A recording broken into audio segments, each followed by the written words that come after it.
I have examined maps of the city with the greatest care. These maps have not been modern maps alone, for I know that names change.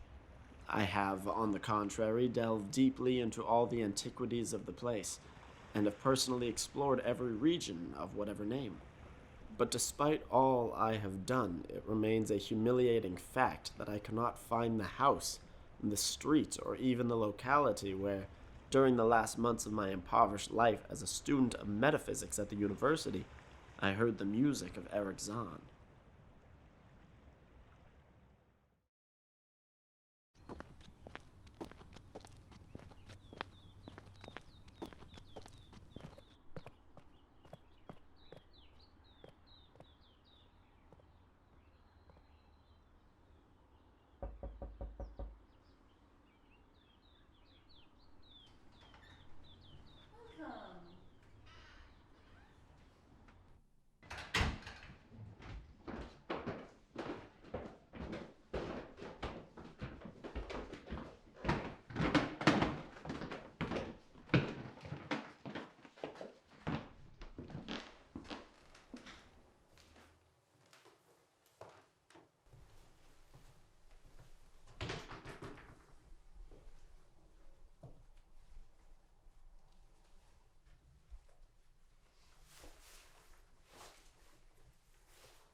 Gatto, tell me, I heard such strange music coming from the floor above my room last night.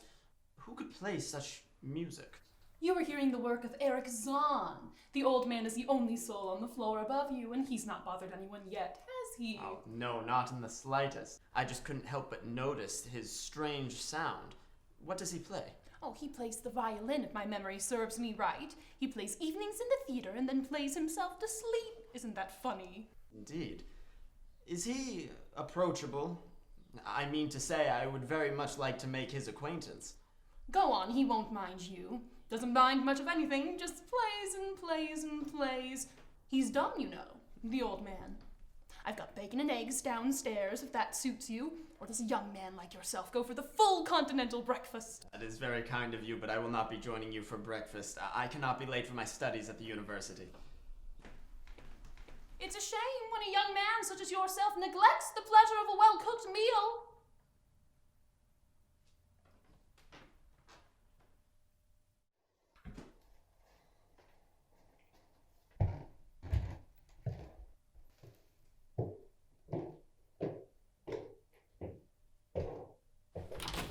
Zann!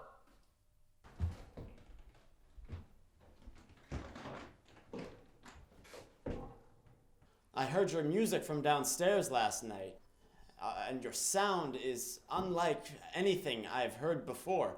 Although I am not one to introduce myself as an expert in the oral field, I would very much like to hear you play as you did before.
Thank you for indulging me, sir.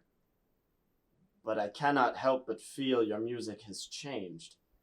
Those haunting notes, I still remember them. Something like,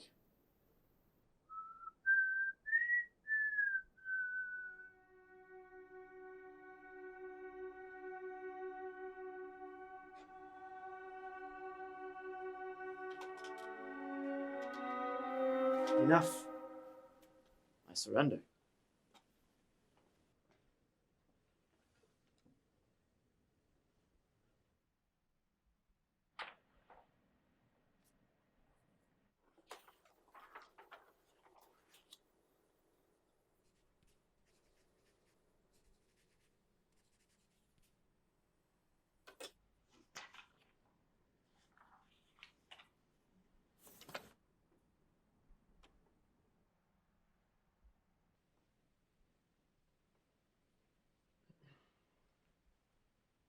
Good night, Zann. I shall miss hearing your music above my head.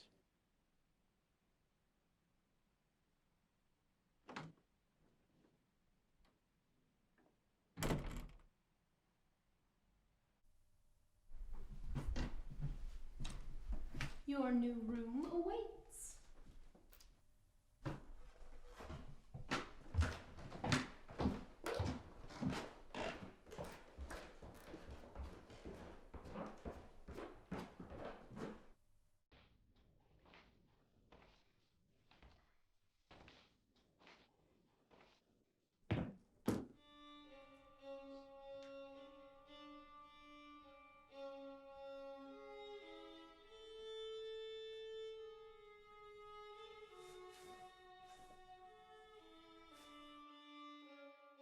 It was not long before I found that Zann's eagerness for my company was not as great as it had seemed while he was persuading me to move down from the second story. My liking for him did not grow, though the attic room and the weird music seemed to hold an odd fascination for me. I had a curious desire to look out of that window, over the wall and down the unseen slope at the glittering roofs and spires which must lie outspread there.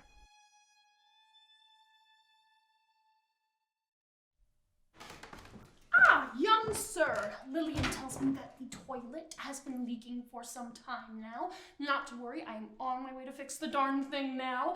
But why would you wait to notify me? It is my job, you know. I didn't notice. Tell me, why does Erich Zann remain a recluse? He has been diligently avoiding me. His music calls me, yet the man refuses me. Oh, that's just his way. Never you mind the old man. I've got some hot breakfast downstairs. That'll take your mind off it. Perhaps later, Blando. I must go to my room.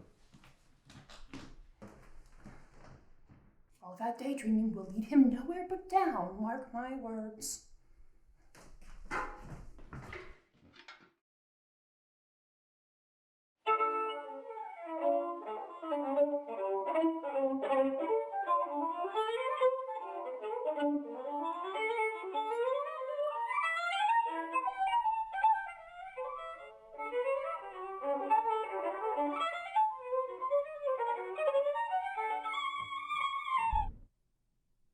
Zann?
Despite my most careful searches and investigations, I have never since been able to find the house or even the street where I had lived those fateful days. But I am not wholly sorry, either for this or the loss in undreamable abysses of the closely written sheets, which alone could have explained the music of Erich Zann.